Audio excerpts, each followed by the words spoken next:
A oto mecenasi Układu Porannego.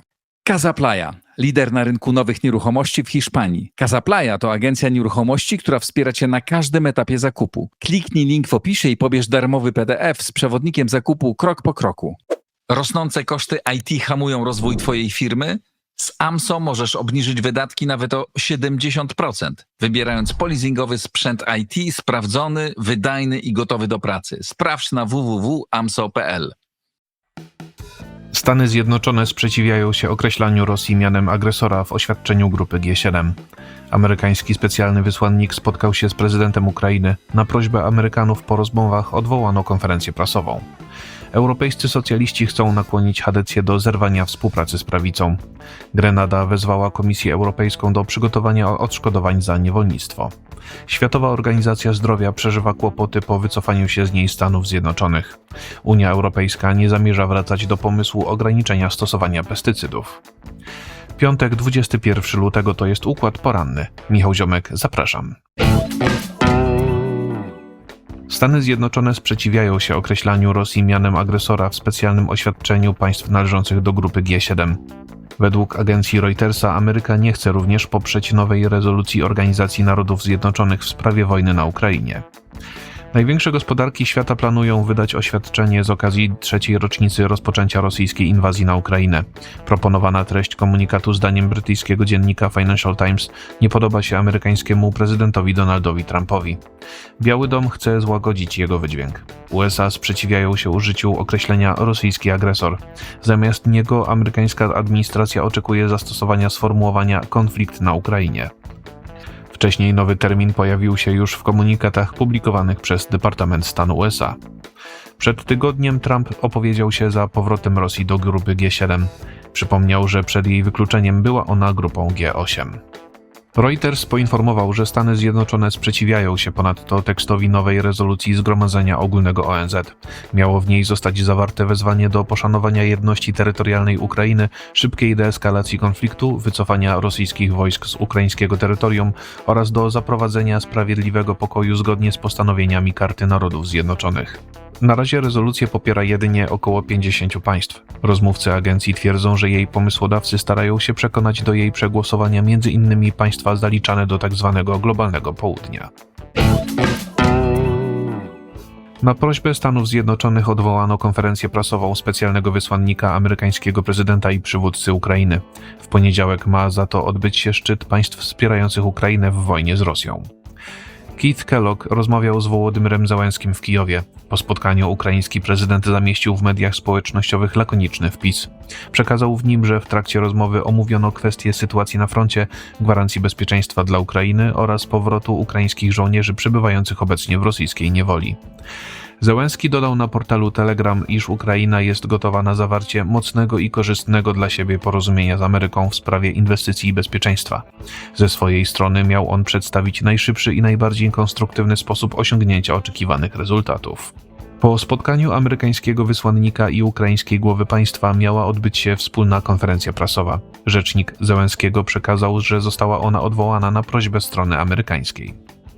Wizyta Kellogga miała miejsce 2 dni po szczycie w Arabii Saudyjskiej. W jego trakcie delegacje Stanów Zjednoczonych i Rosji rozmawiały na temat zakończenia wojny na Ukrainie.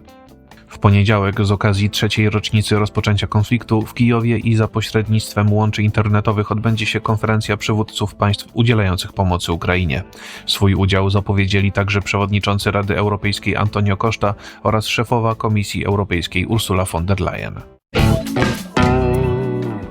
Portal Politico dotarł do wewnętrznego dokumentu grupy europejskich socjalistów i demokratów. Zamierzają oni odwieść chrześcijańsko-demokratyczną Europejską Partię Ludową od współpracy z prawicą. Lewica obawia się przede wszystkim efektów porozumienia chadeków z frakcjami Patriotów dla Europy oraz Europy Suwerennych Narodów. Do obu należą ugrupowania konserwatywne i nacjonalistyczne, które krytykują imigrację, sprzeciwiają się polityce klimatycznej oraz sprzeciwiają się próbom federalizacji Unii Europejskiej. Socjaliści i demokraci uważają, że konieczne jest dokładne zidentyfikowanie różnic dzielących Europejską Partię Ludową oraz prawicowe grupy. Hadecja musi zdać sobie sprawę z konsekwencji współpracy z eurosceptykami i nacjonalistami, choć zarazem lewica nie chce zrażać do siebie współtworzących ją bardziej umiarkowanych partii. Nie wszyscy członkowie lewicowej frakcji wypowiadają się pozytywnie na temat nowych wytycznych. Jeden z rozmówców Politico powiedział, że socjaliści i demokraci bawią się w piaskownicy, gdy Europa się wali. Swoją politykę wobec innych frakcji zdefiniowała niedawno także liberalna grupa Renew Europe. Liberałowie wykluczają współpracę z eurosceptykami, z kolei są gotowi zawierać taktyczne sojusze z europejskimi konserwatystami i reformatorami oraz ze skrajnie lewicową grupą lewicy. Obecny skład Parlamentu Europejskiego pozwala centroprawicy na przyjmowanie niektórych rozwiązań bez wsparcia lewicy i liberałów. Europejska Partia Ludowa wraz z prawicowymi frakcjami chce na przykład dokonać zmian w zbyt restrykcyjnej jej zdaniem unijnej polityce klimatycznej. Grenada uważa, że Europa powinna zapłacić odszkodowania za niewolnictwo. Państwo z regionu Karaibów wezwało Komisję Europejską do opracowania planu rekompensat. Grenadyjski premier Deacon Mitchell zażądał od europejskich państw przeprosin i zadośćuczynienia finansowego. W jego opinii sprawą powinna zająć się przewodnicząca Komisji Europejskiej Ursula von der Leyen. Mitchell, jako ustępujący przewodniczący Wspólnoty Karaibskiej, poruszył ten problem w trakcie konferencji państw należących do regionalnej organizacji. Stwierdził, że zadośćuczynienie za transatlantycki handel niewolnikami jest konieczne ze względu na wyzwania przeszłości. Premier Grenady obawia się, iż w przeciwnym razie idea niewolnictwa może zostać ponownie wskrzeszona. Potomkowie osób walczących o wolność mają więc obowiązek domagać się, aby będący częścią przeszłości handel ludźmi został uznany za zbrodnię przeciwko ludzkości. Powinna temu towarzyszyć także wypłata reparacji.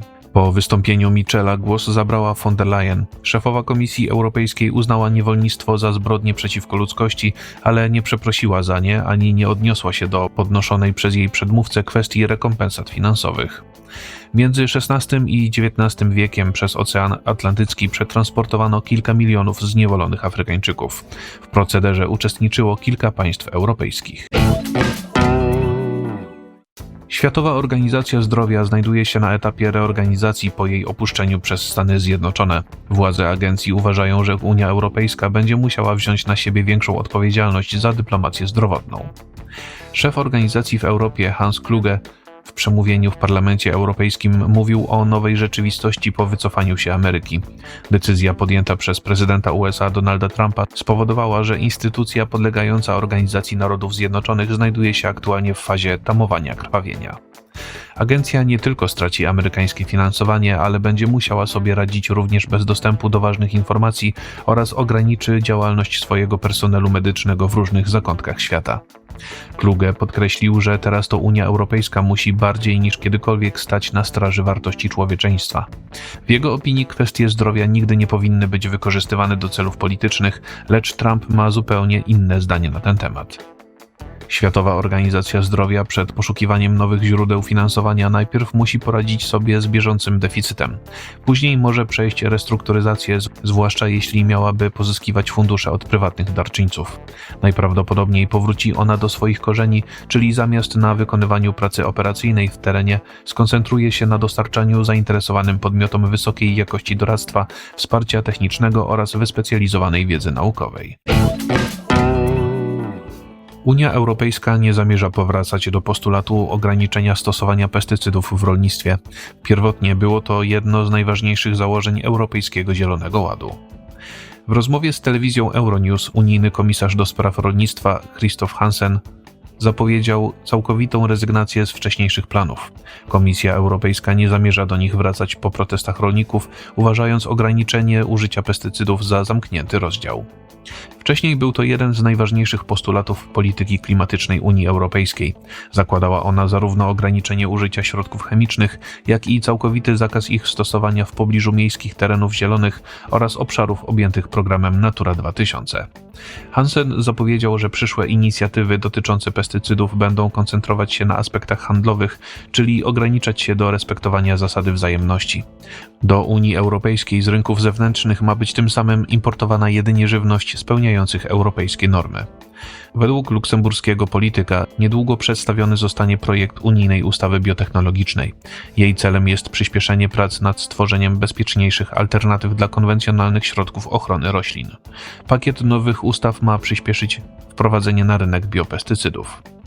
Innym ważnym celem Komisji Europejskiej będzie uczynienie rolnictwa bardziej atrakcyjnym zawodem dla młodych ludzi. Z tego powodu unijni liderzy zrezygnowali z przyjmowania coraz bardziej restrykcyjnych przepisów w zakresie ochrony środowiska. Informację przygotował Maurycy Mietelski, nadzór redakcyjny Igor Jankę. Jeżeli podoba się Państwu nasza praca, serdecznie zachęcam do wsparcia Układu Otwartego w serwisie patronite.pl. To wszystko na dzisiaj. Bardzo Państwu dziękuję za uwagę, życzę spokojnego weekendu i do usłyszenia w kolejnym Układzie Porannym. A oto mecenasi Układu Porannego. Casaplaya, lider na rynku nowych nieruchomości w Hiszpanii. Casaplaya to agencja nieruchomości, która wspiera Cię na każdym etapie zakupu. Kliknij link w opisie i pobierz darmowy PDF z przewodnikiem zakupu krok po kroku. Rosnące koszty IT hamują rozwój Twojej firmy? Z AMSO możesz obniżyć wydatki nawet o 70%, wybierając polizingowy sprzęt IT sprawdzony, wydajny i gotowy do pracy. Sprawdź na www.amso.pl.